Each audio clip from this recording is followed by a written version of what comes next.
Usa ka 50 anyos nga rescue volunteer sa Binaliw landfill incident nakabsan gyud sa iyang kinabuhi tungod sa septic shock kay na impeksyon ang iyang samad sa tiil. Straight to the Mo point. na problema mahigala kananay mga samad.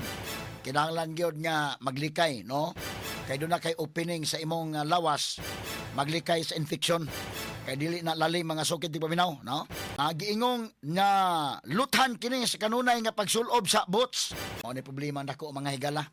Katapitang pagbagyong Tino day kana magsulod kag boots. Lisod sa kayo makaluto sad mga kaigalaan. Aton tagad pagtagad karon, no? Naluthan sa sigig sulot og boots samtang tuwa sa ground zero ug ang samad na impeksyon hinungdan nga nakasinati kini og septic shock. Straight to the point. Katanig pagtagad ng buntagas sa paduman mahigala na ning atong tulumanon ug inyong tulumanon. Straight to the Kung point. gahi gyud ang boots, no? Malutang gyud ka ana, ha? Kay labi na pila ka adlaw. Ako gani nagsulot kog boots sa mahigala tong human sa bagyong Tino indekin bida. Akmi dito sa kanana ang kuan, Villa del Rio, Purbida. Kuan gyud lutang gini ko to. Nga tunga sa adlaw lang to. Nga pag taak-taak. How much more kung magtaak-taak ka mahigala pila ka adlaw na. Dili malalim.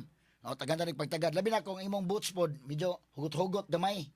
Imo masagon ng sapatos, may gala, kanimong boots, kanang igo-igo lang yun mo, kay kung luag na sa kayo, isod man sa kayo, mahigala mo lakaw, nga luag yun.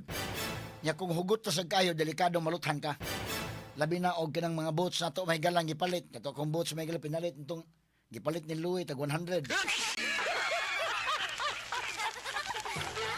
Medyo baratuhon na tong butas, ha? Para taak-taak sa lapok ba, ha? Nga pagbagyong Tino, moto nga kuan, naay bratong boots sa tuloy, tag 100. So magipalit nga ng boots, pabida.